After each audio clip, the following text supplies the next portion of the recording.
ሰላም ጤና ይስጥልን የተወደዳችሁ የምናለሽ መቲ ፕሮግራማችን ተከታታዮች ነው። የዛሬ ምናለሽ መቲ ፕሮግራም አሁን ጀምሯል። እኔ መታሰቢያ ቀጸላ አስተናግዳችኋለሁ። ዛሬ በኢትዮጵያን ቀን አቆጣጠር መጋቢት 10 2017 ዓመተ ምህረት ነው። መረጃዎችንና እንደዚሁም ሰሞኑን በሪዮት ላይ አቶ ጌታቸው ረዳ የሰጡትን ምላሽ አስመልክቶ ሀሳብ ይዤ መጥቻለሁ። አብራችሁን ቆዩ።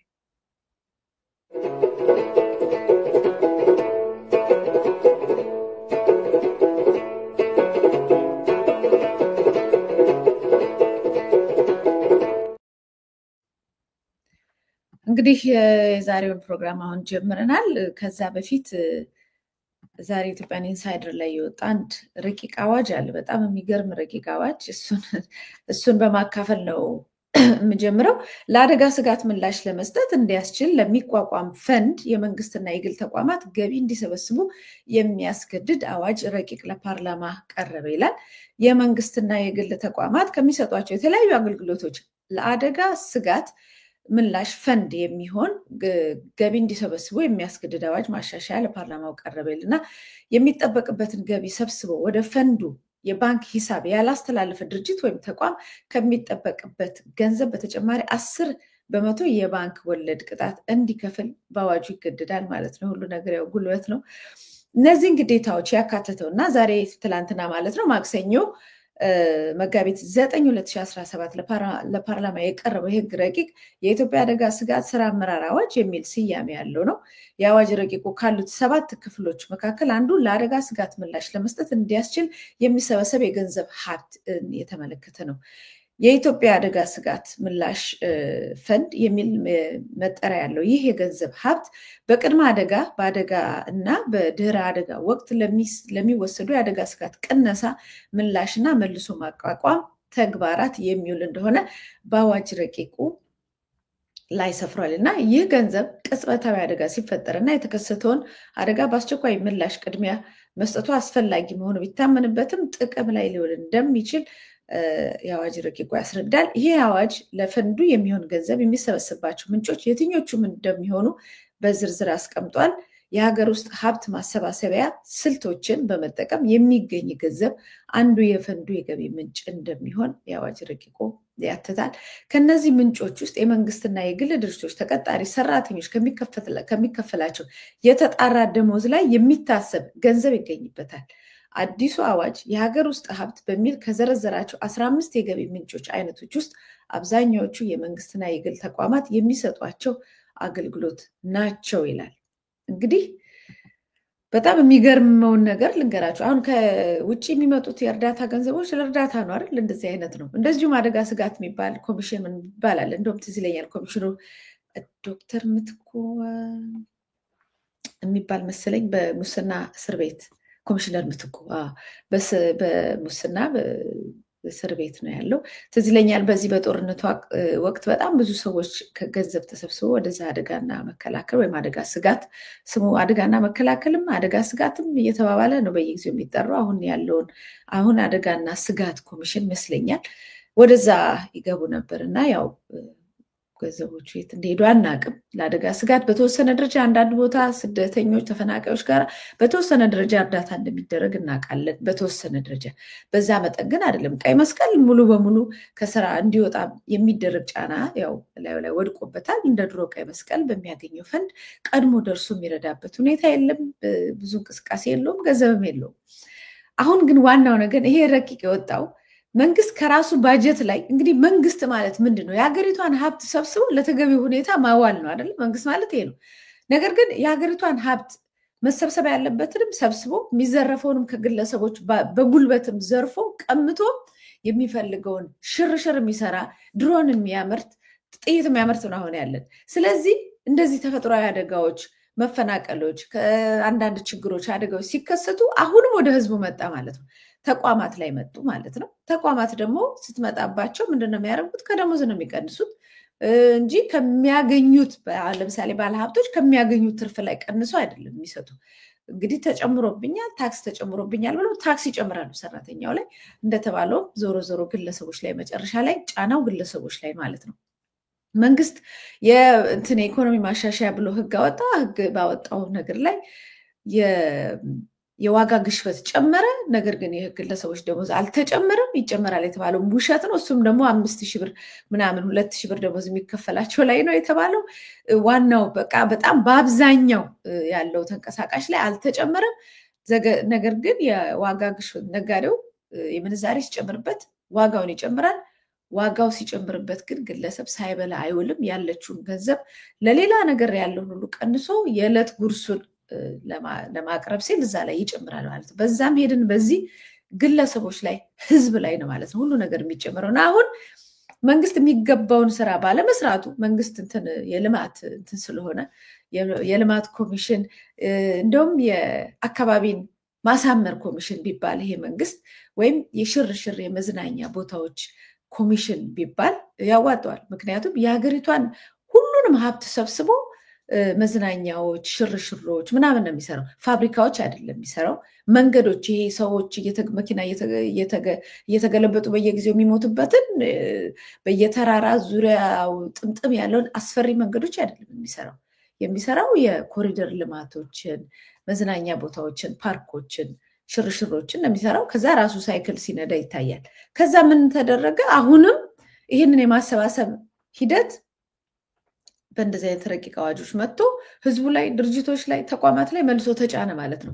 እነዚህ ተቋማት ላይ ተጫነ ማለት ህዝቡ ላይ ተመልሶ ይህንኑ መከራ የሆነ ቦታ ላይ ለሚደረግ አደጋ አሁንም እኮ ለኮሪደር ልማትም ህዝብ እያዋጣ ነው። ተጨማሪ ከደሞዙ ውጭ ከእጅ ወደ አፍ ከሚኖራት ኑሮ ውጭ ደግሞ ተጨማሪ ገንዘብ ተጨምሮበት ነጋዴው ብትሉ ባለሱቁ ትናንሽ ነጋዴዎች ሁሉ ሳይቀሩ ትንሽ ገንዘብ ያላቸው አላዋጣም ተብሎ ባንክ ሁሉ ሳይቀር እስከመታሸግ ደርሷል እንደምታውቁት። እና አላዋጣችሁም ለልማት ምናምን እኛ ለምንፈልገው ፕሮጀክት ገንዘብ አልሰጣችሁንም ብሎ ነው ይሄ መንግስት የሚያስበው እንጂ የሀገሪቷን ሀብት ሰብስቦ በብድር የሚያመጣውንም በእርዳታ የሚያመጣውንም አንድ ላይ ሰብስቦ የማህበረሰቡን ህይወት ማሻሻል ወይም ማህበረሰቡ ላይ የተጫነበትን ጫና የማቀለል ሳይሆን ተጨማሪ ጫና ነው እየጨመረ ያለው። ያንንም ወስዶ አልጠገብኩም፣ አለበቃኝም፣ እንደገና አምጡ። ምክንያቱም እኔ ብዙ ህልም አለኝ። ህልሜ ደግሞ የእናንተን ህይወት የሚያሻሽል እኔ ደስ የሚለኝ ነገር ማድረግበት ስለሆነ ገንዘቡን አምጡ ነው። ስለዚህ ይሄ ረቂቅ አሁንም በዚህ ደረጃ ላይ መቼም ተው የሚል የለም ኢትዮጵያ ውስጥ። ኧረ ህዝቡ ወዴት ይሂድ የሚል የለም። ፓርላማ ውስጥ፣ ተወካዮች ምክር ቤት ውስጥ የተወሰኑ ጥቂት ተናጋሪዎች አሉ። ሁሌ እንደተናገሩ ነው። በጣም በዚህ አጋጣሚ ደግሜ ነግሬያችሁ ከሆነ አላውቅም። እንደዚህ ረቂቅ አዋጆች ሲመጡና የህዝብን ህልውና የሚነኩ ከሆነ ህዝብን አሰቃቂ ነገር ውስጥ የሚከቱትና አደጋ ከሆነ ምንም የሚናገር ሰው ስለሌለ ተቃዋሚ ያለ ሲባል ሁሉም ዞር ብለው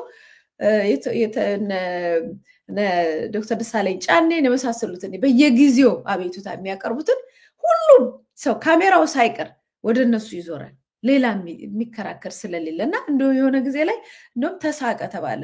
ተቃዋሚ ያለ ወይ ብሎ ጠያቂው ይህን ተቃዋሚ ያለው ብሎ የጠየቀውም ቀጥታ እነሱን ነው የሚያው። ከዛ ሁሉም ሰው እንዲያትቃወም ዝም አላችሁ እዚህ ላይ ልክ አዚፍ እነዚህ ሰዎች መቃወም ልምድ እንደሆነባቸውና ባይ ዲፎልት ሌላው እንደማይቃወም እና ሁሉ ጊዜ ጥያቄም ተቃውሞ የሚያነሱት የተወሰኑ ግለሰቦች መሆናቸውን ብቻ በሚያሳይ መልኩ ሌላው ዝምተኛ ስለሆነ እጅ ብቻ አውጪ የእጅ ኤክሰርሳይዝ የሚሰራ ስለሆነ ግር ብሎ ወደ እነሱ ዞረ እና ተሳቀ ሁላ። እነሱም ሳቁ እና እነሱም ሲናገሩ ይሄ በደንብ አድርገው ዘርዝረው ችግሩን ከህግ አንጻር፣ ከማህበረሰቡ ኑሮ አንጻር፣ ከብዙ ነገሮች አንጻር ዘርዝረው ከተናገሩ በኋላ ይሄ ረቂቅ አዋጅ እንደሚጸድቅ ግን እናውቃለን ብለው ይናገራሉ።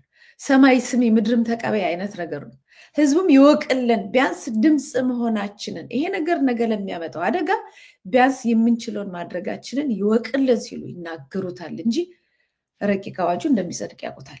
ስለዚህ ይሄ ረቂቅ አዋጅ እንደገና መጣ። እኔ የኢትዮጵያ ህዝብ ምን እንዲሆን እንደሚፈልጉት አላውቅም። ይሄ መንግስት ምን እንዲሆን እንደው ተሰብሮም አላልቃላቸው፣ ጎብጦም ሞቶም አላልቃላቸው፣ ተርቦም ጎዳና ላይ ወድቆ በየጊዜው እንደዚህ በመንገደኛው የሚባል ልጅ ያለ ሌሎችም እንደዚሁ በየእርዳታ እያሰባሰቡ በየቤቱ የሚገባሉ። በየቤት ውስጥ ተኝተው ሞታቸውን የሚጠባበቁ ግማሾቹም ተኝተው የሚሞቱ አሉ። በረሃብ ሞታቸውን የሚጠባበቁ አንጀታቸው የተጣበቀ ስንትና ስንት ሰዎች አሉ። እነሱን ሁሉ ጉድ አውጥተው የኢትዮጵያን ጉድ አሳይተውናል። ከዛ ውጭ መቼም ዘመድ ያለው ሰው ሚዲያ ላይ ውጭ ላይ ያለ ያውቋል ስንትና ስንት ሺህ ህዝብ እንደሚጠይቀው የዩኒቨርሲቲ ተማሪ ይሁን መምህር ይሁን ሐኪም ይሁን እየተሰበሰበለት ነው። እኔ ራሴ በየጊዜው ሶሻል ሚዲያን ብታዩት አሁን ራሱ ሰሞኑን ነርስ ሆኖ ጳውሎስ ሀብታሙ የሚባል ጳውሎስ ሆስፒታል ላይ ነርስ ሆኖ ራሱ ስንቱን የረዳ ሰው እሱን የሚያሳክመዋቸው እየተለመለለት ይገኛል። እንግዲህ እነዚህ ሰዎች በቀን ስንት ሰው ነው የሚያገለግሉት? ስንት ነፍስ ነው የሚያግዙት? ከመሞት ከመጥፋት ከስቃይ ከመከራ ስንቱን ነው የሚታደጉት? እነሱን እንኳን የምታክም ሀገር የለችም። እነሱ እየተለመነላቸው ነው። በዚህ አጋጣሚ መታሰቢያ ቀጸላ የሚል ፌስቡክ ላይ አውጥቼዋለሁ። ማገዝ እንፈልጋለን የሚሉት በምናለሽ መቲ @gmail.com ላኩልኝ። ይሄ ግለሰብ ብዙ ናቸው። እኔ ስለሚበዙብኝ ብዙዎቹን አልለጥፋቸውም። በጣም የተወሰኑ ነው የምለጥፈው። በቃ የኢትዮጵያ ሕዝብ አብዛኛው የቀረው አሁን ያለው እየተንገዛገዘ ያለው ጊዜውን ነው የሚጠብቀው። በጣም ከሀብታሙ በስተቀርና ከባለ ጊዜው ከካድሬው በስተቀር አብዛኛው ሕዝብ በጣም ችግር ላይ ነው ያለው። ሀብቱን የሚበላበት ነገር ሁሉ የለውም። ምክንያቱም ሀብቱ ድንገት ይቀማል። በሆነ ህግ ይወጣና በተወካዮች ምክር ቤት አንተ እኮ ይሄ ሀብት እኮ ያንተ አይደለም ተብሎ የሚቀማበት ሁኔታም አለ። ወንጀለኞቹን እየሸፈንኩ አይደለም። ወንጀለኛ በስነስርዓቱ በህግ አግባብ ሀብቱ ከየት እንደመጣ ተጠይቆ ይጠየቅበት። ይህንን እኔም የምደግፈው ነገር ግን በዚህ ሀሳቡ መንግስት ዝርፊያ ስለጀመረ ነው ይህን የምናገረው እና ወደዚህ ልጅ ወደ ሀብታሙ ስመለስ ገጠር አካባቢ ያለውን ምስኪኑን ማህበረሰብ ሲያገለግል እሱ ስዝማን አለ ብሎ ሲያገለግል ቆይቶ ከዛ ወደ ጳውሎስ ሆስፒታል መጥቶ ሲያገለግል ሲረዳ ቆየ። ድንገት ህመም ገጠመው። ከዛ እንዴት ይታከም? ይሄ ያገለገለው ማህበረሰብ ያገለገለው የህክምና ተቋም ሊረዳው አልቻለም። ስለዚህ ግዴታ ወደ ግል መሄድ አለበት። ወደ ግል ሲሄድ ደግሞ ተለምኖለት ነው። ወድቆ ስንቱን የወደቀውን ሲያነሳ የነበረው ልጅ ወድቆ እሱ ተኝቶ ፎቶ ተለጥፎ እየተለመነ ይገኛል። እና እኔ እንደ ግለሰብ እናርግ ብዬ ማስበው በምንም አጋጣሚ ወደኛ የመጣን እርዳታ ጥየቃን ወደኛ መጥቷል። በዛ ነፍስ እንጠየቅበታለን። ካለን እናግዝ ነው። እንደው የኢትዮጵያ ህዝብ ሁሉ እኮ ተረጂ ነው፣ እንደው ምኑን ረድተን እንችላለን ብሎ ማድበስበሱም አያዋጣም። ወደኛ በምክንያት እኛ ጆሮ ውስጥ የገባ እኛ አይን ውስጥ የገባው ግን በዛ ነፍስ እንጠይቅበታለን። የምንችል ከሆነ የማንችል ከሆነ ምንም ማድረግ አንችልም። የምንችል ከሆነ ግን የምንችለውን እናረጋለን። ስለዚህ ማድረግ አለብን ብዬ ነው የምገምተው። ምክንያቱም ይህ ዘመን ያልፋል። ብዙ ጥፋቶች ተከናውኗል በኢትዮጵያ ታሪክ ላይ።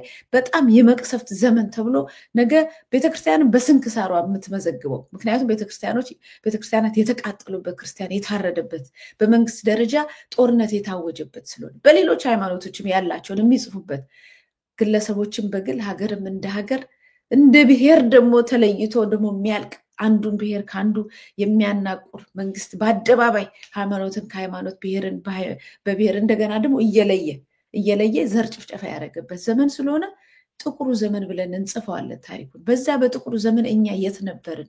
ምን አርገን አለፍን? አለመታደል ሆኖ በዚህ ዘመን ላይ ነው የተፈጠርነው።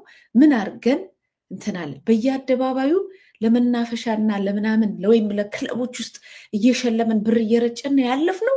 ይህን መንግስት ካባ እያለበስን ግድ የለም ሂድበት የምትሄደው ነገር አልተረዱም እንጂ የምንችለውን ሁሉ አግዛለሁ ሂድበት እያለን በር ዘግተው የሚሞቱትን ኢትዮጵያን፣ ተፈናቅለው በየጎዳናው ላይ የወደቁትን ኢትዮጵያን፣ ተርቦ መንግስት የሚሳለቃባቸውን አብረህ ግድ የለም እያልክ አብረህ እየተሳለክን ያለፍሽው። ይሄ ጥያቄ ለእናንተ ነው። አሁን ሃይማኖታችን ሳይቀር እየተፈተነው። ሃይማኖት ምለው ሰዎች በግለሰብ ና እንግደል ሲሉ ሃይማኖት አይፈቅድም፣ ና እንዝረፍ ሲሉ ሃይማኖት አይፈቅድም የምንልባቸው ዘመኖች ነበሩን። ዛሬ ግን መንግስት በአደባባይ መግደል ልክ ነው፣ ዘርን ለይቶ መጨፍጨፍ ልክ ነው ብሎ ህግ አድርጎ ሲያመጣው ግድ የለም በርታ ብለን ስንናገር ሃይማኖታችንን እዚችው ጥለናት እንደሄደን ማወቅ ነው። ይሄን ደግሞ ግሩፓችንን አይተን እንጀራችንን አይተን ሃይማኖታችን ሌላውን ሃይማኖት በማጥላላትና በማውደም የሚቆም መስሎን ወይም ካድሬ ሆነን እንጀራ ስለበላን ወይም እዛ ብሔር ውስጥ ስለተካተተን አይዞ ያንተ ብሔር ሰውነን ስለተባለን በእንደዚህ በተቀባ ፈተና ውስጥ አብረን ስንወድቅ መጀመሪያ ሰውነታችንን እንጥላለን። ሃይማኖታችንን እንጥልና በታሪክ ውስጥ በጥቁር መዝገብ ውስጥ እኔም እኮ እንደዚህ አድርጌ ነበር ብለን የምንጸጸትበት ጊዜ ከመምጣቱ በፊት አሁን በደህንነታችን ጊዜ ለህዝብ እንቁም፣ ለንጹህ ህዝብ እንቁም። ምንም ፖለቲካ ፓርቲ ውስጥ እዚህ መግባት ሁሉ አይጠበቅባቸው። ግፍን መቃወም ግን የሃይማኖታችንን መሰረት ነው። የሁሉም ሃይማኖት ግፍን መቃወም፣ ዘረኝነትን መቃወም፣ ድሃን መታደግ፣ ድሃን ማገዝ፣ ድምፅ የሌለው መጮህም ልትፈሩ ትችላላችሁ። ቢያንስ ግን ከገዳይ ጋር አለመተባበር ግን መብት አለ። ከገዳይ ጋር አለመተባበር፣ በሚሞት ህዝብ ላይ አለመሳለቅ፣ በክርስትናውም በሃይማኖት በእስልምናውም ዋጋ ትልቁን ዋጋ ለተሰጠው ለሰው ልጅ በዚህ ደረጃ ውርደቱ ላይ አለመሳለቅ ግን ይቻላል።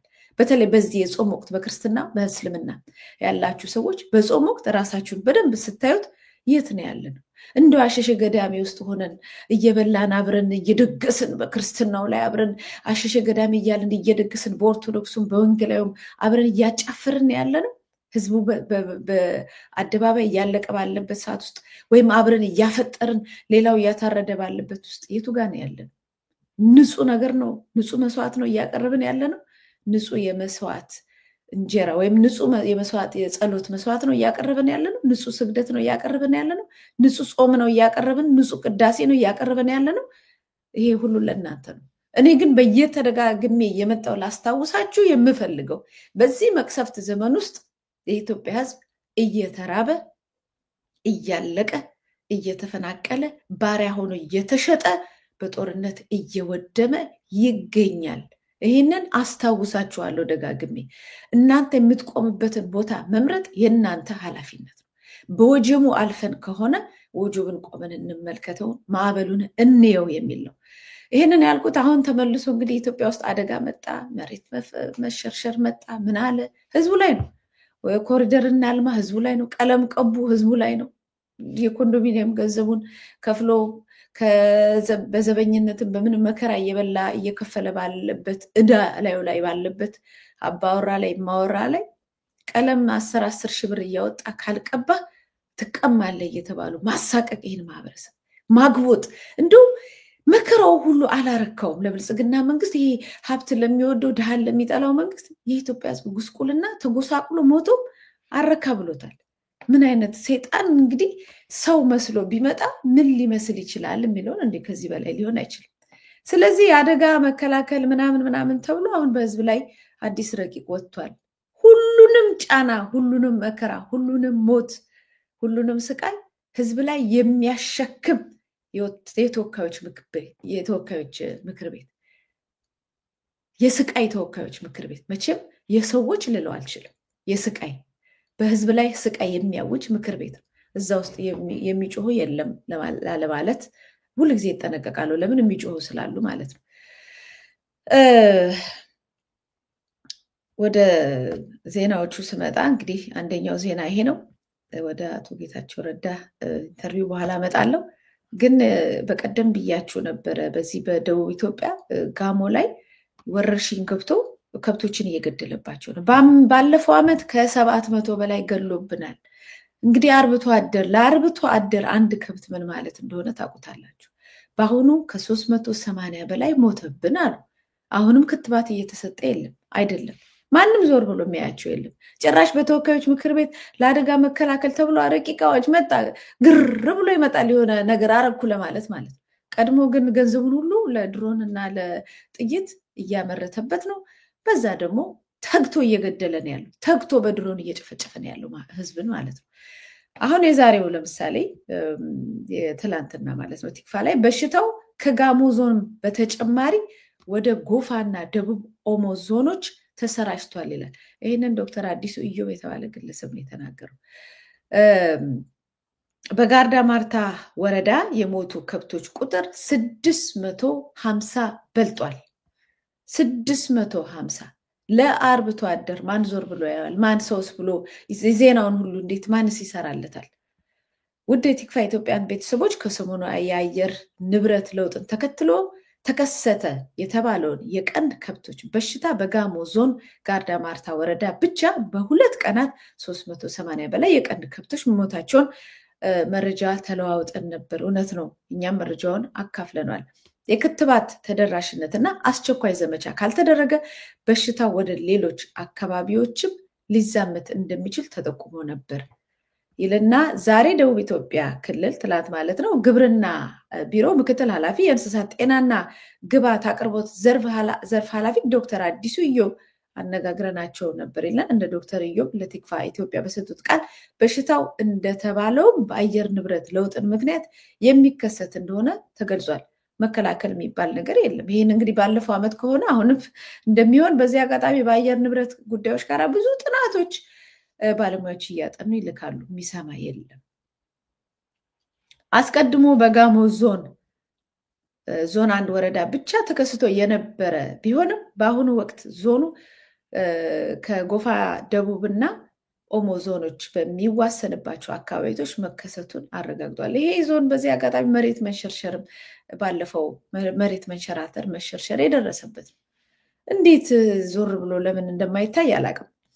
ከብቶቹ የሚጠጧቸው የጋራ የውሃ ቦታዎች ለበሽታዎች ስርጭት ዋነኛ መንስኤ ሊሆን እንደሚችል ይገመታል ያሉት የክልሉ ምክትል ቢሮ ኃላፊ የፌዴራልና የክልሉ ተጠሪ ተቋማት ለጉዳዩ ትልቅ ትኩረት በመስጠት መድኃኒት አቅርቦትና ተያያዥ ጥንቃቄ ስራዎችን ከሶስቱም ዞኖችና ወረዳዎች መዋቅሮች ጋር በቅንጅት እየሰሩ መሆኑን ገልጸዋል። መቼ ነው እየሰሩ ያሉት?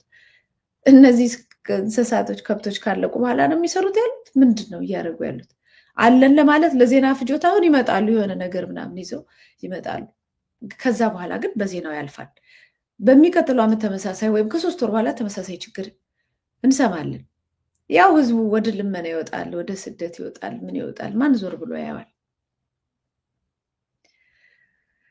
የደቡብ ኦሞ ዞን ግብርና መምሪያ ኃላፊ አቶ ምላርገው አዲሱ ይህ ድንገተኛ በሽታ በደቡብ ኦሞ ዞን ማሌ እና ጻሜ ወረዳዎች መከሰቱን ለቲክፋ ኢትዮጵያ አረጋግጧል። የሞቱት እንስሳ ቁጥር ልየታ እየተሰራ መሆኑን በዞኑ በርካታ ቁጥር ያላቸው አርብቶ አደሮች እንደመኖራቸው መጠን የወረዳ የዞን የክልሉና የፌዴራል መዋቅር በቅንጅት ርብርብ እያደረገ ነው። መቼ ካለቁ በኋላ ነው ርብርብ የሚደረገው? አስቀድሞ በሽታው በተከሰተበት የጋርዳ ማርታ ወረዳ የሞቱት ከብቶች ቁጥር 655 ደርሷል። ይሄ በአጠቃላይ የሚያሳየው ምን መሰላችሁ? በዚሁ ላቁም። በዚህ ጉዳይ ላይ የሚያሳየው በገጠራማ ኢትዮጵያ ላይ በከተማውም በምኑም እንደምታውቁት አሉ የተባሉት ከተማ ላይ መንግስት ሽርሽር ምናምን እያለ ያሳየናል። ያው ሳይክል ምናምን ሲነዳ እንትን ዘንባባ ከውጭ ሀገር በዶላር ገዝቶ አምጥቶ ይተክላል። መብራት ያው አዲስ አበባ ላይ ሰሞኑ እየተባለ ነበር መብራት ጠፍቶባቸው፣ መብራቱ ጎዳናው ላይ ምናምን አለ። ሰው እንደሆነ ውጭም ማምሸትም ትቷል፣ አይችልም። እነዚህ የተባሉት የኮሪደር ልማት ምናምን ላይም ሲጀመር ማህበረሰቡ በዛ በኩል እንዳያልፍ ብዙ ማዕቀብ ተጥሎበታል። ይሄ 1000 ብር ትከፍላለህ በዚህ ጋር ብትሄድ ምናምን ተብሎ ጭር ብሎ ነው የሚለው። ጭር ብሎ ለዋለበት ቦታ ላይ መብራቱን ወከክ አድርገው ሲያበሩት ይውላሉ። ቤቱ ሰው የሻማ ጭስና የኩራዝ ጭስ ሳምባ ውስጥ እንትን ጭስ እየሰበሰበ ይውላል ማለት ነው። ምን አይነት ዘመን! እኔ ምን አይነት ተገላበጦች፣ ምን አይነት ከአይምሮ ነፃ የወጡ ሰዎች እንደሆኑ አላውቅም። መቼም እኔ ከአይምሮዬም በላይ ናቸው የቱ ጋር እንዳሉ ለመናገር። ዞሮ በዚህ ጉዳይ ላይ ደቡብ ኢትዮጵያን የምታዩት መካከላዊ ኢትዮጵያ፣ ደቡብ ኢትዮጵያ ምናምን ተብሎ አሁን የተቆራረጡት አካላቶች ያሉበትን ሁኔታ በየጊዜው የተወሰኑ የሚፈልጓቸውን ሰዎች ስለሚሾማቸው ሹማምንቶቹ ያው እንጀራ ይበላሉ፣ በደንብ ስልጣን ያገኛሉ፣ ቤት ይነዳሉ ምናምን፣ ኑሯቸው ተቀይሯል ምናምን። ከዛ የተነሳ ሌላውን ያፍኑታል እንጂ ኑሮ በጣም ከባድ ሁኔታ ነው ያለው። በጣም ከባድ ሁኔታ፣ ለነገም እጅግ በጣም አስጊ የሆነበት ሁኔታ ነው። ከዚህ በፊት ተናግረናል። ጤና ጣቢያዎች ይዘጋሉ፣ ምክንያቱም ደሞዝ የለም። ትምህርት ቤቶች ይዘጋሉ፣ ደሞዝ የለም። ሌላ ስራ ልፈልግ ብሎ መምህራኖች ሲሄድ ስብስብ አድርጎ እያስገባ ይደበድባል። ኩላሊታቸው እስኪታመም ድረስ ደም እስኪሸኑ ድረስ ይደበድባል። በጣም የሚገርም ሁኔታ ላይ ነው ያለነው።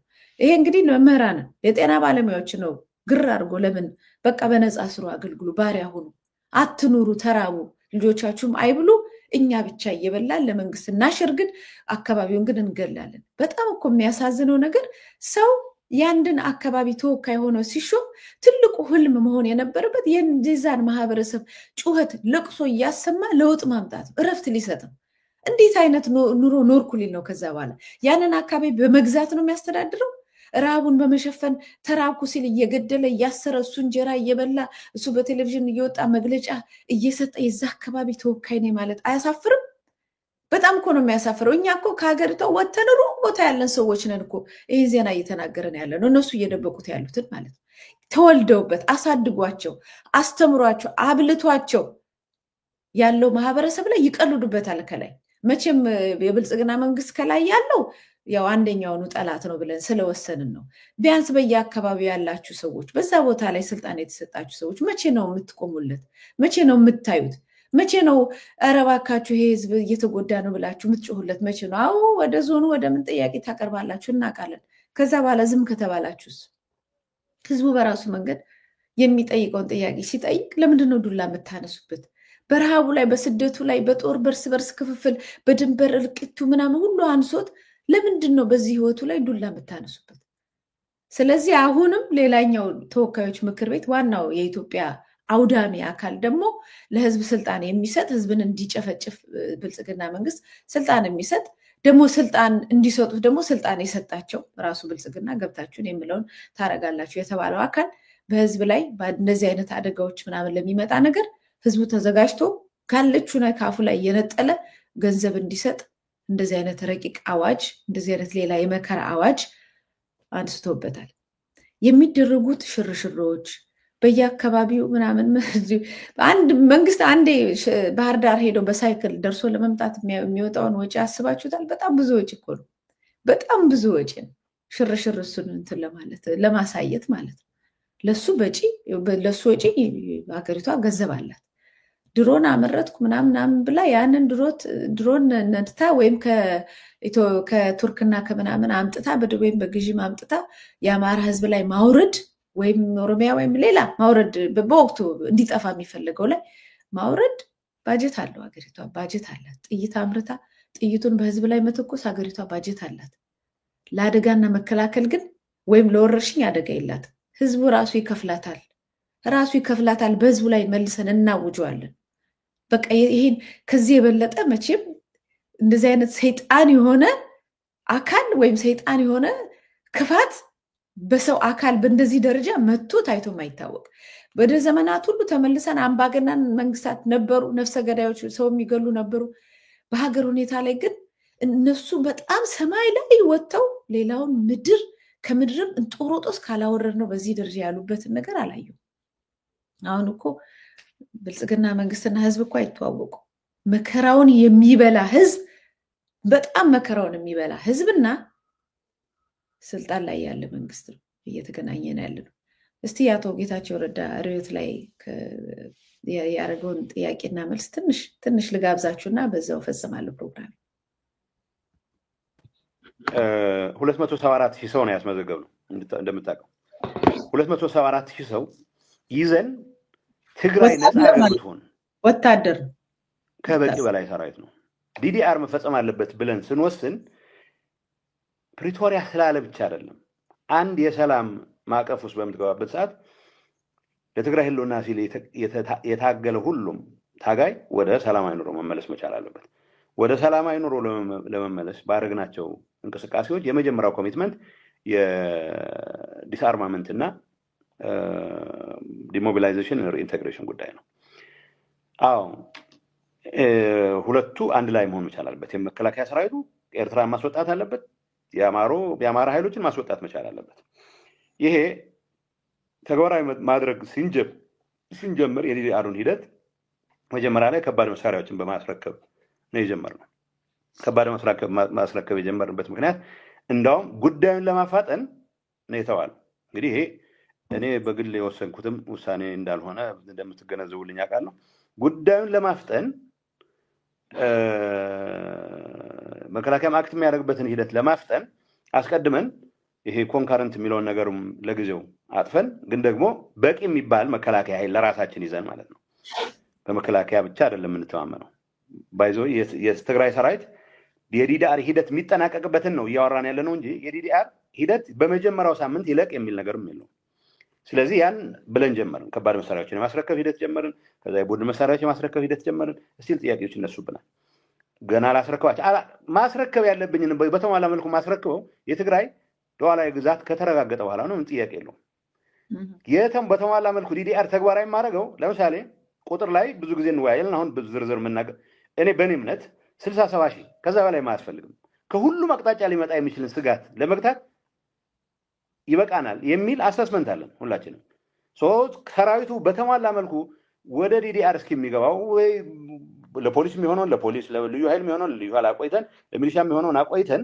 ኮምፕሊትሊ የቲዲኤፍ ፕሬዘንስ የሚያከትመው እነዚህ ነገሮች ከተከናወኑ በኋላ ይሄ ያኔ ማቋሜ ነው ያሁኑ ማቋሜ ነው ግን እየሆነ ያለው ምንድነው በሁለት ዓመታት ሂደት ውስጥ በዚህ ጉዳይ ላይ ትኩረት አድርገን በሚያዋጣን መልኩ የዲዲአርን ሂደት ፈጽመን ሉዓላዊነታችን ለማረጋገጥ እንደመትጋት ዲዲአር ብለን መጀመሪያ ገባነው ኮሚትመንት 274,000 ውስጥ 75,000 ሰው የመቀነስ ኮሚትመንት ሲንከባለል መጥቶ መቼ መጣ በራሳችን ፖለቲካል ራንግሊንግ ምክንያት በውስጣችን ባለ ጭቅጭቅ ምክንያት ሰራዊቱም ኦልሞስት መፈራረስ ምልክቶች ማየት በጀመርንበት ሰዓት ነው ይሄ እየተፈጸመ ያለው እዚህ ውስጥ የኛ እንዳሰኝነት መግለጽ ይጠቅመናል እንጂ አይጎዳንም ነው ያልኩ ያለው አረን ይሄ ዲዲአር የሚባለው ነገር ሁሉ ሲነሳ በጣም የሚዘነጋና በዛ እንዳልኩ በብልጽግና በኩል በስፋት የሚስተጋባው ናሬቲቭ በቃ የፕሪቶሪያ ስምምነት የተፈጸመው የትግራይ ሰራዊትን ለማስፈታት ነው የሚል ትርክት በሚስተጋባበት ወቅት አንተ እንደ ትግራይ ጊዜያዊ አስተዳደር ፕሬዚደንት ወይ ሁሉንም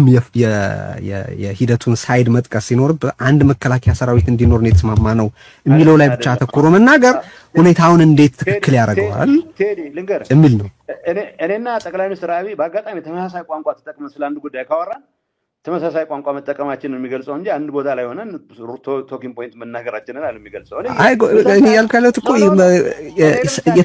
የትግራይ ሰራዊት ያስፈልገበት ዋና ምክንያት ካንተ በላይ የሚያውቀው ስለሌለ እሱ ዝርዝር አልገባምና የትግራይ ሰራዊት ያስፈልገበት ዋና ምክንያት ሳይፈታ ለምን እንዳንተ ያለ የትግራይ መንግስት ኃላፊ ስለ አንድ መከላከያ ሰራዊት መኖር አስፈላጊነት ይናገራል አይደለም ያ እሱ ፕሪቶሪያ ስምምነት ላይ ያለ ነገር ነው ያወራ ያለው አሁን ፕሪቶሪያ ስምምነት ውስጥ ያለው ነገር እኔም ያነሳዋቸው እንደዚሁ አይደለም መከላከያ ሰራዊቱ የኤርትራን ሰራዊት የሚያስወጣው መከላከያ ሰራዊት ነው ኮይላ የት ሆኖ ነው የሚያስወጣው በፉጨታ ያስወጣው ወደደም ጠላን ወይ በዲፕሎማሲ ያስወጣው ወይ በኃይል ያስወጣው ለማንኛውም ትግራይ ቢኖር ተቃውሞ የለም ብቻ ሳይሆን የስምምነቱ አካል ነበር በናይሮቢ ውይይትም ላይ አጉላዕና አድጉደም አንዳንድ ኮር እንዲቀመጥ መቀለም ሄድኳርተርስ እንዲሆን በስምምነት አለ እሱ በሂደት የተቀየሩ ነገሮች ናቸው እኔ ቲዲኤፍ ዲዲአር ዲሞቢላይዝ መደረግ ሆልሴል ዲሞቢላይዜሽን አይደለም ይያልኩ ያለው ለኛም ስለሚጠቅም ይችኛው ለምን ተዘነጓታላችሁ ለምንድን ነው የዲዲአርን ጥያቄ አስቆማችሁ ብሎ ብዙ የሚቃወመን ብዙ የቲዲኤፍ አባል ቢኮዝ ሁሉም እኮ ተዋጊ ሆኖ መቀጠላችን 204,000 እናስቀምጥ እኮ ቢያንስ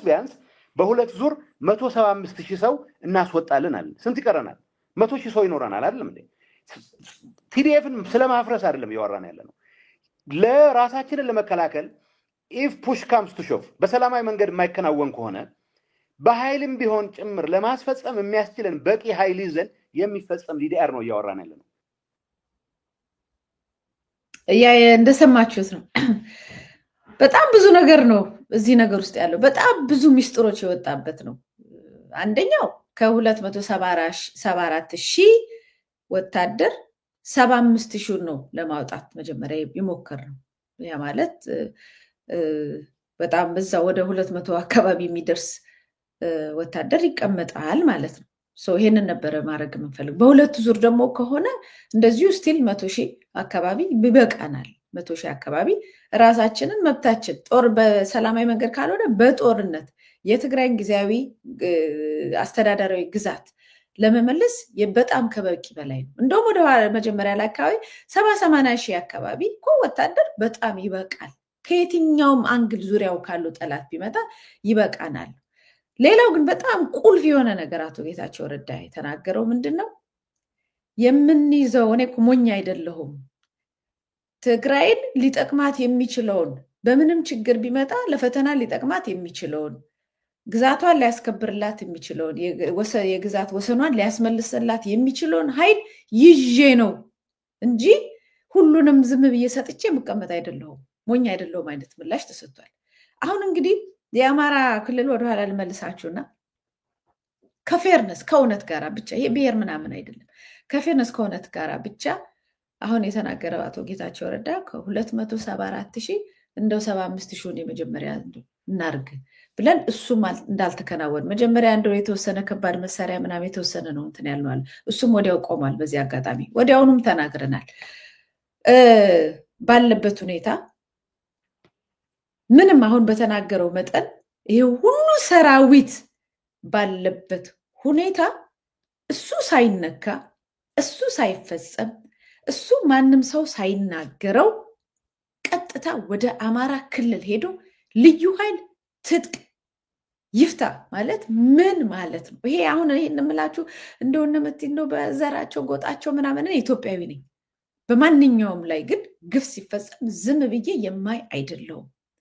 አማራን በዚህ ደረጃ ለይቶ በትርክ ጠልቶ ትርክት ጽፎ አሁን ደግሞ ጨርሼ ልግደለው ብሎ በአደባባይ እንደዛ አይነት ጦርነት ሲያውጅ ግድ የለም ልክ እንደው ዘረኛ ላለ የምባል አይደለሁም። ለማንኛውም ዜጋ እስከ ሌላ ሀገራት ላሉ ወንጀሎች ሳይቀር ሰውነታችን፣ ሃይማኖታችን፣ ሰው መሆናችን ገፍቶን ለምናደርገው ክርክርና ድምፅ የመሆን ነገር እዚህ ላይ ሲመጣ የማይወጣበት ምክንያት አይታይም። የዛኑም ጊዜ የተናገር ነው። ሌላው ራሱ የአማራ ህዝብ ሰልፍ ወጥቶ በሰልፍ በኃይል አይደለም በሰልፍ ወጥቶ የተናገረው እዚህ ድረስ መጥተው ወግተው ድራሻችንን ከተማውን አውድመው ሴቱን ደፍረው ንብረቱን ዘርፈው የሄዱ ኃይሎች የህወሓት ኃይሎች ትጥቅ አልፈቱም።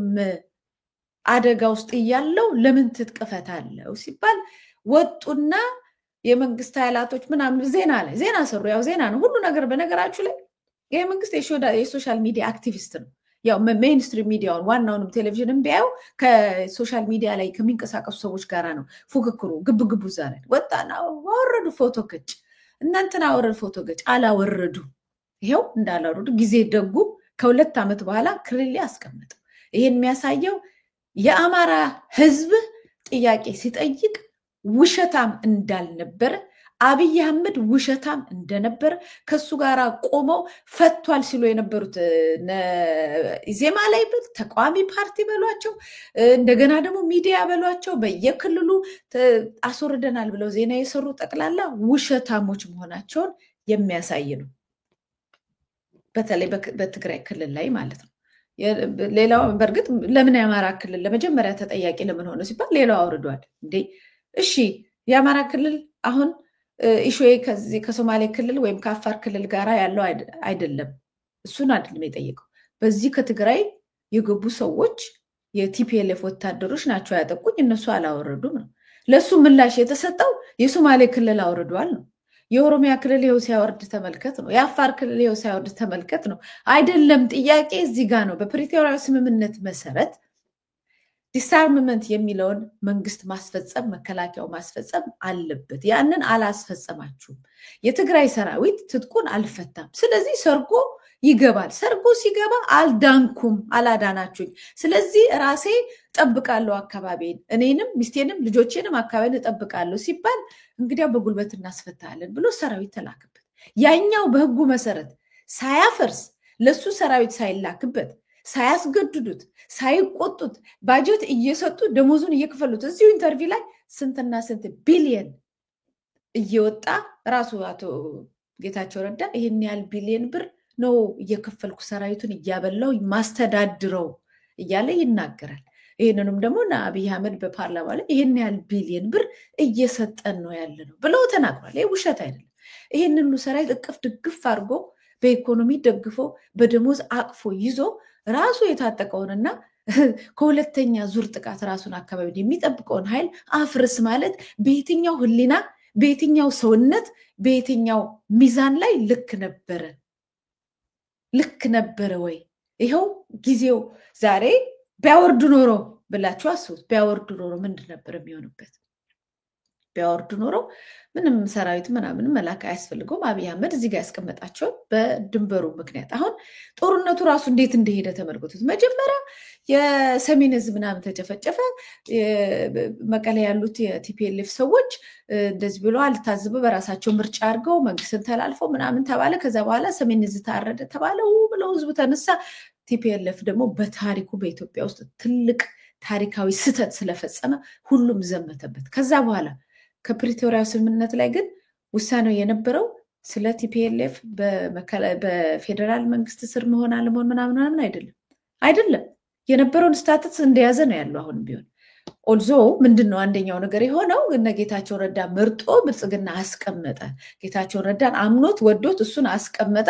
ስለዚህ የእሱ አካል የሆነ አካል ነው ስልጣን ላይ ያለው ነው እንጂ የትግራይ ጊዜያዊ አስተዳደር ራሱ አሁንም ጌታቸው ረዳም እንደሚናገረው ልክ ከዛ በፊት ከጦርነቱ በፊት ያለው መብት አለው ሁሉንም ነገር የሚያደርገው ራሱን ነው የሚያስተዳድረው ባጀት ነው የሚላክልን የሚፈልገውን ነገር ያደርጋል አላስወርድም አላወረደም በዚህ በኩል በራያ አላማጣ ገብቶ እዚህም ላይ ኢንተርቪው ላይ ታዩታላችሁ በራያ ባላማጣ ምናምን ሰራዊት ልከን ነበር እንደገና ህዝብን የማስፈር ነገር አድርገናል ለምን እንደተቋረጠ የተቋረጠው በራሳችን ምክንያት ነው ለዚህም ደግሞ ራሱ ጠቅላይ ሚኒስትሩ ራሳችን ላይ ነው የተቆመው የራሳችሁ ችግር ነው ብሎን መልስ የሚሰጥ ጠፋ እንጂ መንግስት አይደለም ያቆመው ራሳችንን ያቆመው ነው እንጂ ተፈቅዶልናል በጣም በግልጽ ተፈቅዶልን ገብተን በራያ ባላማጣ የመልሶ የማስፈር ነገር እያደረግን ነበር ሌላው ችግር የራሳችን ነበር ሌላውን እንዳንቀጥል ምዕራብ ትግራይ የሚሉት ወልቃይት አካባቢ ያለው ቦታ ማለት ነው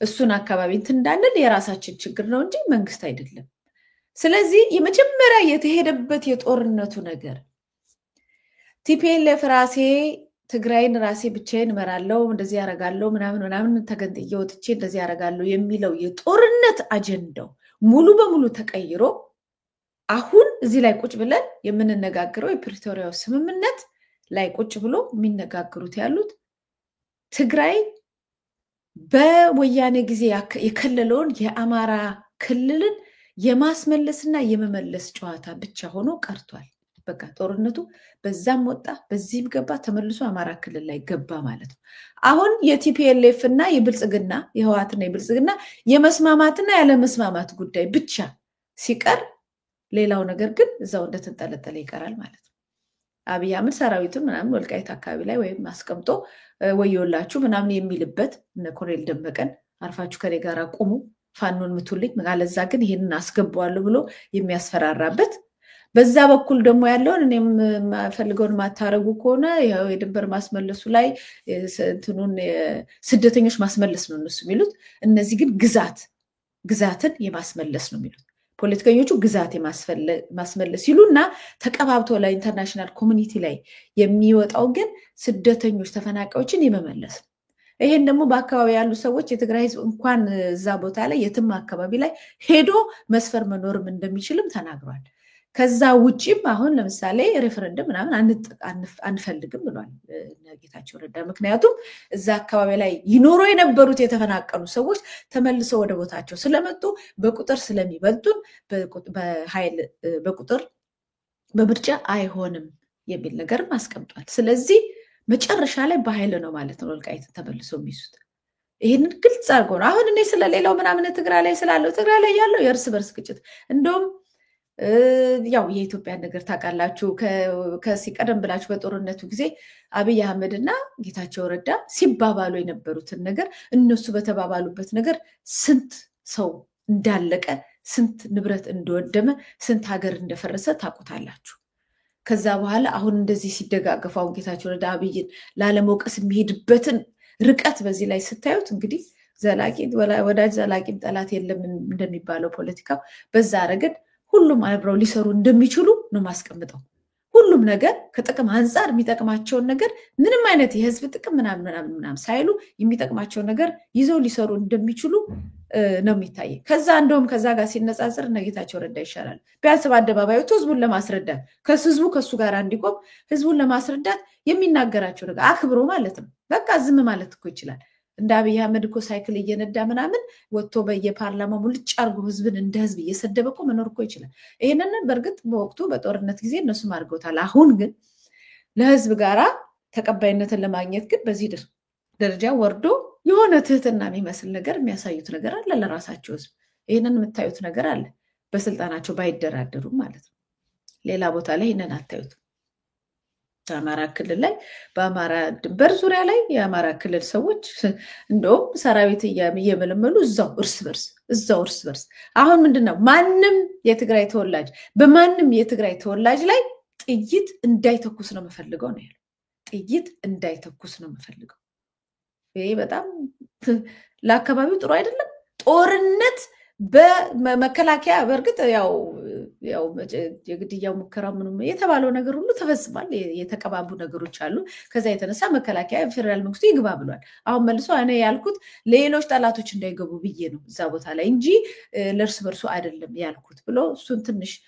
እንደገና ሪፍሬዝ አድርጎ የመጣበት ነገር አለ እና እዚያ ላይ ሲናገር ምንድነው ያለው የእርስ በርስ ክፍፍላችንን አይቶ በዙሪያ ያሉ ጠላቶች በተለይ ሻዕቢያ ኤርትራ ሌላው ግን ያው በግልጽ በደምተና ያላለው አማራ ይሄንን ነገር እንዳይጠቀሙበትና የትግራይ ክልል የጦርነት አውድማ እንዳትሆን ጦርነቱ ትግራይ ላይ እንዳይሆን ነው ትልቁ ዓላማዬ በዚህ ጉዳይ ላይ ይሄን በጣም ጥሩ ነው በዚህ አጋጣሚ ደጋግሜ ብዙ እየተናግረዋለሁ በሰሜኑ አካባቢ ላይ ስንመለከት አብዛኞቹ ጦርነቶች ከውጭም ከጣሊያኑም በምንም ሲመጣ በተወሰነው ከሶማሌ ጦርነት በስተቀር ሶማሌ ጦርነት ላይ ሶማሊያ በመጣች ጊዜ በዚህ በምስራቅና በደቡብ ገብታን ትብላሽ ሌላው ግን ሰሜኑን ነው ሲያጠቃ ይኖረው ሲያጎሳቁል ከዛ ደግሞ እርስ በርሱ ሲያጋድል የኖረው ሰሜኑን ነው በዛ ሁኔታ ተረድተውት ጠቅላላ ጦርነትን ከዛ አካባቢ ከየትም አካባቢ ቢቆም መልካም ነበር አሁን ግን ራስን የማዳን ነገር ስለሆነ ጌታቸው ረዳ ወጥቶ ምንም አይነት ጦርነት እዛ ክልል ውስጥ እንዳይሆን ነው የምንፈልገው አለ ማንም ተወላጅ በማንም የትግራይ ተወላጅ ላይ በማንም ትግራይ ላይ እርስ በርስ እንዳይገዳደል ነው የምንፈልገው ምናልባት ትምህርት ቢሆናችሁ ሌሎቻችሁ ትምህርት ቢሆናችሁ ዋነኛው ግን እንድታስቡት የምፈልገው ከህዋት ጋር አብረን እንሰራለን የምትሉ ሰዎች እኔ መቼም በህዋት ላይ ያለኝ አቋም የጸና ነው ምክንያቱም አንድ ሰው ታይቶ 27 ዓመት 30 ዓመት ሙሉ አንድን አካል በዚህ ደረጃ ኃይል ጉልበት እምነት እንዴት ሊሰጠው ይችላል እየተነሳ አሁን ኢትዮጵያ ላለችበት ሁኔታ ነምበር 1 ተጠያቂ ህወሓት ነው ትግራይ ውስጥ ላለው ጦርነት መመሳቀል አሁንም ህወሓት ነው የሚጠየቀው በአማራና በአፋር ክልል ውስጥ የደረሱ ውድመቱ አሁንም ህወሓት ነው የሚጠየቀው አሁንም ከዚህ በኋላ ላይ እዚህ ንግግር ላይ የምታዩት ነገር በዛም በአማራም ክልል ላይ ወልቃይት ራያ ምናምን ላይ እንደገና ኃይል እያሰለጠነ ራሱን እንደሚጠብቅና የግዛት ወሰኑን እንደሚያስጠብቅ ለዛ ሁሉ ጊዜም ሰራዊት ይዞት እንደሚቀጥል በጸባይ ካልሆነ በኃይል እንደሚያደርገው የሰማችሁ ሰዎች ምናልባት አብረን እንሰራለን ከህወሓት ጋር ምናምን ትሉ ሰዎች ተመልከቱት እንድትመለከቱና እንድታዩት ሁሉ ጊዜ ይሄ በስሜት እና በእልህኝነት የሚመጣው ፖለቲካ በጣም የዘላለም ባርነትን ካላስፈላጊ ሰዎች ጋራ እንትን ይለናል እንድንገዛ ያደርገናል ባርነትን ነው የምንገዛው በዚህ በስሌት ቁጭ ብሎ ማን ነው ዘላቂ ወዳጅ እኔ እንደመታሰቢያ ቀጸላ መፈልገው ምመኘው ኢትዮጵያ ውስጥ ይሄ ክልል ነው ብሎ እርስ በርስ ብሎ የጋርዮሽ ጦርነት ወደኋላ በጣም ኋላ ቀርንትን ከመባላትና ከመታለቅ የትልቅ ሀገር አባቶቻችን ሰጥተውናል ትልቅ ሰፊ የሆነች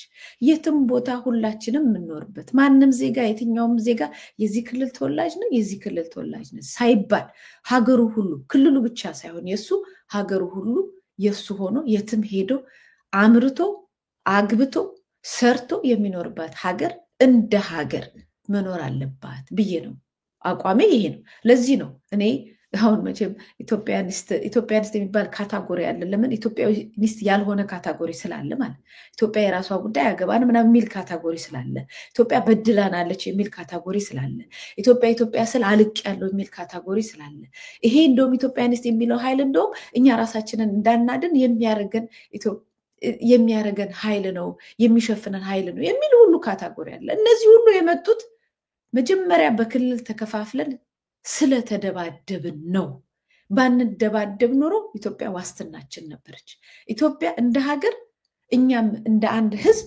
የመኖር ዋስትናችን ይሄ ነው እንደ አንድ ህዝብ ስንኖር በቃ ሰላም አለን የኛ ነው ሁሉ ኢትዮጵያ እንደ ሀገር የጋራ መሬታችን ከሆነች በድንበር ማንጣላ ከሆነ የሰላም ዋስትናችን አሁንም እሱ ላይ ነው እሱን ብንይዝ ይሻላል ነው አይ እሱን አንይዝም ካልክ ደግሞ እንግዲያው ደግሞ ፌር ጌም መኖር አለበት እንደሱ ደግሞ ከሆነ ማንም የማንም ቀምጦ በጉልበት ሊኖር አይችልም ምክንያቱም የዘላለማዊ ጦርነት ነው የዘላለም ጦርነት ልጁ አድጎ ተረግዞ አድጎ ለዛ ድንበር ማስመለስ ነው የሚዘጋጀው ይሄ ግልጽ ነው በጣም በአለም ላይ በጣም ሎጂካል ይሄ በጣም ፋክት ነው ስለዚህ ከዛ ለምን ራሳችንን ትንሽ ሲበላይዝ አድርገን እያጣሉን ምናምን ይሄንን ክልል ምናምን በዚህ አምጥቶ የተከለብን ህወሓት ለህወሓት የሰጠው የውጭ ቀኝ ገዢ ነጭ እሱን ይዞ መጥቶ የእርስ በርስ ጦርነት ከዛ በኋላ አሁን ደግሞ ህወሓት የሰጠንን እንቅ አድርገን ይዘን ህወሓት ወድቆ ጫካ ገብቶ ወድቆ ተዋርዶ ተንኮሻክሾ መሬት ውስጥ ገብቶ ራሱን ማዳን በማይችልበት ሁኔታ የህወሓት ማኒፌስቶ ይዘን አሁንም ታቅፈን እንደባደብበታለን። ለምን? አሁንም ስልጣን ላይ ያሉት የህወሓት የመንፈስ ልጆች ስለሆኑ የግብር ልጆች ስለሆኑ አሁንም እዛው ላይ ነው ያለው። ከዛ ብንወጣስ? ከዛ ለመውጣት እነዚህ ሰዎች መጥረግ ያስፈልጋል። መጀመሪያ ከአካባቢ መጥረግ፣ አዲስ ሀሳብ ያለው አንተ አማራ፣ አንተ ጉራጌ፣ አንተ ኦሮሞ ምናምን እያለ በለው እያለ ሰራዊት አሰልጥኖ በየክልሉ እየለየ አንዱን ክልል ከአንዱ ክልል አንዱን እየለየ ለብቻው የሚያጠፋ ሳይሆን ሰራዊት አሰልጥኖ ዙሪያን የኢትዮጵያ ዳር ድንበር የሚያስጠብቅ ዜጋ አሰልጥኖ ሁሉንም ወገኑን እርስ በርስ እኩል አይቶ የሚያፋቅር እንደዚህ አይነት መንግስት ቢሆን ነው እንግዲህ ደግሞ የማይሆንበት ምንም ምክንያት የለውም። ቀናነት ካለ ከመጣው ጋር አብረን እየተላጠፍን የመጣውን አጀንዳ እያራገብን ከነፍሰ ገዳይ ጋር በብዛት ካልቆምን በስተቀር በብዛት ከህዝብ ጋር ስንቆም ይሄ ይመጣል። ለምን? ብቻውን ይቀራል። ነፍሰ ገዳይ ብቻውን ይቀራል። የክልል ባለቤትነት ብቻውን ይቀራል። ዘረኝነት ብቻውን እንዲቀር፣ ጎጠኝነት ብቻውን እንዲቀር እኛ እንደ ህዝብ እንደዚህ በአንደኛው አካባቢ ላይ ከቆመን ይቻላል። አሁን ግን እንጀራ አለ ሲባል ግር፣ እዚህ ጋር አንተ ብሔር አለ ሲባል ግር፣ እዚህ ጋር በዚህ በኩል ብትሳተፍ አንተ ከሌላው የበላይ ትሆናለህ፣ የአንተ ሃይማኖት የበላይ እንዲሆን እዚህ ጋር የሆነ ነገር ላግዝ። እነሱ ይዘውታል እኮ እንትኑን እንደ ስትሪንግ ፓፔት ይባላል። ቲያትር ስትማሩ ፓፔት የአሻንጉሊት ነው እና ገመዱን የሁሉንም ገመድ እያንዳንዱ በአፏ የምትናገረውን በእጇ የምትንቀሳቀሰውን ነገር ገመዱን እዚህ ጋር ነው የምትይዙት። ገመዱን ይዞታል እዚህ ጋር የአንድነታችንን ሚስጥር የሰላማችንን ሚስጥር ገመዱን እዚህ ይዙትና የጸባችንን ምክንያት የሆኑትን ለጸባችን የሚያባላንን ገመድ እሱን ነው የሚለቁት። በዚህ በኩል የአንተ ሃይማኖት የበላይ እንዲሆን ብሎ ይሄኛውን ገመድ ሲለቅ ግር ብለህ እዛ ጋር ትናገራለህ። ምን ትላለህ? እንግዲህ የኢትዮጵያ ህዝብ ተሰባስቦ ክልል መሆን እንፈልጋለን ያለበት ሁኔታ አላየንም ካለ በአደባባይ ወጥቶ እንግዲያው በቃ አንድ ላይ መኖር አልቻልንም፣ በሁሉም ለሁላችንም የሚሆን ነገር እንከፋፈልና አንድ ላይ እንኖር የሚል ጥያቄ ህዝብ ጠይቆ ያውቅም። ሁልጊዜ ፖለቲከኞች ናቸው ጠይቆ የሚያውቁት ሁልጊዜ። ምክንያቱም ይሄንን እንዴት አወቃችሁ ቢባል ሁሉ ቦታ ላይ ሁሉም ሰው ስለሚኖር ሀገሬ ብሎ ስለሚኖር ሀገር ለመሆን ነው የምንሰራው የነበረው ምናምን ብሏል። አሁን ሀገርነት ጥያቄ አሁንም ትግራይ ውስጥ እንዳለ ነው። ግን የትግራይ ህዝብ በስንቱ ነው የሚስማማው? ስንቱ ነው የሚስማማው? የትግራይ ህዝብ የት ነው ያለው? እንደውም የዛሬው ከዚህ ከጦርነት በኋላ ነገሮች እንትን አሉ እንጂ ከዛ በፊት የት ነበር ያለው? ትግራይ ህዝብ የሌለበት ቦታ የሌለበት የኢትዮጵያ ምድር አለ? የማያለማበት የማይሰራበት ምናምን የማይንቀሳቀስበት ቦታ አለ? በጣም እኮ ኋላ ቀርነት ሰው ሰፍቶ ሌላን ወደዛ ወደ አፍሪካም ጠጋ ብሎ እናንተ እኮ ድሮ የኛ ነበራችሁ አብረን እኮ ነበር ነው እኮ እንደዛ እኮ ነበር። ድሮ እኮ ግዛት ትልቅ ግዛት ነው የነበረው። ነጮቹ ለቀኝ ግዛት ብለው የከፋፈሉትን ንጉሼት እየተደረጉ ባካችሁ ነው አንድ ላይ ሆነን እንቁም፣ ድህነታችንንም ትላልቆች ቀኝ ገዦችንም አንድ ላይ እንዋጋ እንታገል፣ አንድ ሆነን እንቁም የሚል ይመጣል ሲባል ጭራሽ ወንድሙን ባልና ሚስት የሚያፋታ መጥቶ ቁጭ አለ። ከዛ ላይ ደግሞ አወፋታለሁ የምትል ሚስት አወፋታለሁ የሚል ባል ሲመጣ በጣም አደገኛ ነው። አንፋታም ነው ማለት ያለብን። ዞሮ ዞሮ በዚህ በዛሬው ፕሮግራም እንድታዩት መፈልገው የደብረጽዮንና የነጌታቸው ረዳን ብሽሽቅ ምናምን አይደለም። አንደኛ የፌዴራል መንግስት አብይ እየተጫወተ ያለውን ጨዋታ እንድታዩት ነው። በፕሪቶሪያ ስምምነት ላይ በስደተኞች ተፈናቃዮች ማስመለት ስም ለነጌታቸው ረዳ የይዞታ ወይም ግዛት ብለውታል እነሱ። የግዛት የማስመለስን ነገር አድርጓል። እሱ ካልተፈጸመ ነው አሁን በቃ አለቀ። እሱ ካልተፈጸመ ነው። እሱን ለማስፈጸም እኛንን የምንሻለው ነው። ይህን ሰራዊቱን ይዘናል። አሁን የአካባቢውን ነገር አስተዳደሩን እናስተካክልና ከዛ በኋላ ግዛታችንን እናስፈጽማለን ነው የሚስማሙበት። ተጣልተው በደወንበር በምን ተጣልተው የሚስማሙበት ነገር እንደውም የተጣላ ነው ይላል። የግዛት ማስመለስ ስደተኞችን የሚያስፈልግ ተፈናቃዮች የማስመለስ ነገር በእኛ ችግር ምክንያት በእኛ ክፍል ብቻ ነው ይህ አልሆነው እንጂ መስማማት አለብን ነው። እኔ አሁንም በዚህ አጋጣሚ ወልቃይት የኖረ ራያ ምናምን የኖረ የትግራይ ተወላጅ አይኖር የሚል አቋም የለኝም። ለምንድን ነው? ሀገሩ ነው፣ የትም ቦታ ይኖር ባይነኝ። እቺ ግን የእኛ ነች፣ እኛ እናስተዳድራት። ሌላውን አርደን አባረን በእንትን በወልቃይት በተከዜ ወንዝ በምናምን ውስጥ ገድላችሁ አርዳችሁ ዘር ጨፍጭፋችሁ ካጠፋችሁ በኋላ መሬቷን ወርሰን ሌላውን አባረን ይዘን እኛ ብቻ ያንን መሬት እናስተዳድረውና የኛ የጥጥና የሰሊጥ ምርት ኤክስፖርት እያደረግን ቦርደሩን ይዘን ከዛ በኋላ አገር ሆነን ተገንጥለን እንሄዳለን እና የምንፈልገውን ነገር ከአሜሪካኖቹ ላይ እነሱ የሚያዙነት እያደረግን እንኖራለን የሚለው እሱን በግልጽ እንዲታይ ነው። እንግዲህ አሁን ሪፐብሊካን ወድቀዋል።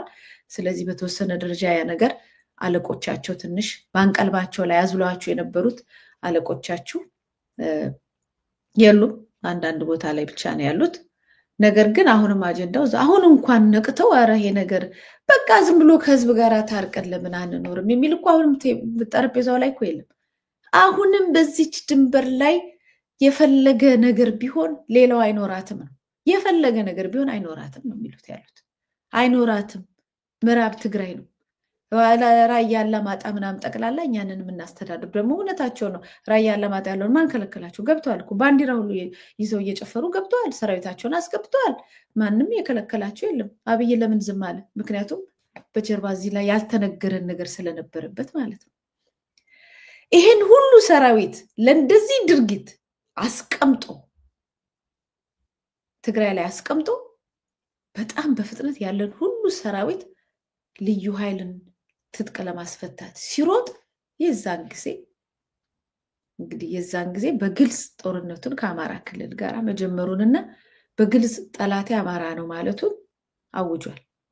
በዚህ መሀል ላይ ሆኖ ይሄ ነገር ሊገባኝ አልቻለም ምናምን የምትሉት የዘላለማዊ ባርነት ካልሰጠ ነው ብላችሁ ካልሆነ በስተቀር አሁን እንኳን ሊገባችሁ ይገባል።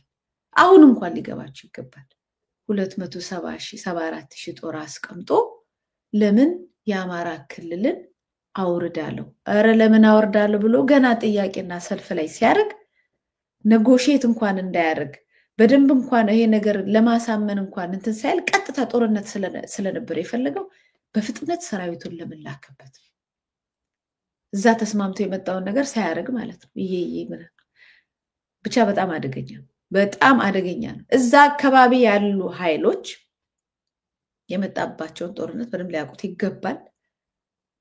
በህወሓት ላይ ያለ አቋም እና በብልጽግና ላይ ያለ አቋም በደንብ በጥራት ልትረዱት ይገባል ባይ ነኝ። እንደዚህ አይነት ሴራ ደግሞ አንድ ቦታ ዛሬ ስለተደረገ በዛው አያገባንም ብላችሁ ሌላ ክልል ላይ ያላችሁ ሰዎች አትቀምጡ። ሴራ ነው። አጥፊ ነው። ለራሱ እስካልጠቀመው ድረስ ማንንም ከማጥፋት ወደኋላ አይልም። ሀገራችንን በአንድነትና በሰላም የሚያኖር እንጂ እየለየ አጀንዳ እየሰጠ ደም የሚያፈስ ሰይጣን አምላኪ ደም አፍሳሽ እየደገፍን እድሜውን አናራዝመው ነው። ስለዚህ ዛሬው ፕሮግራም በዚህ ፈጽሜያለሁ። እንደው ለማስታወስ ያህል በየጊዜው በሚቸገሩ ማህበረሰባችንን ይሄ ጊዜ እስኪያልፍ እንርዳ። እርስ በርስ የምትዋጋ የምትባላ ደግሞ አይንህን ቀና አድርገህ በኢትዮጵያን እንደ ሀገር ክልልን እንደ ክልል የሚያጠቃህን ኃይል ገፍትረ ከህዝብ ጋር ሰላማዊ ሀገር ለመገንባት ብትንቀሳቀስ ያ የተሻለ ይሆናል የሚል ሐሳብ አለኝ። መታሰቢያ ቀጸላ ነበርኩ። ሰላም ቆዩ።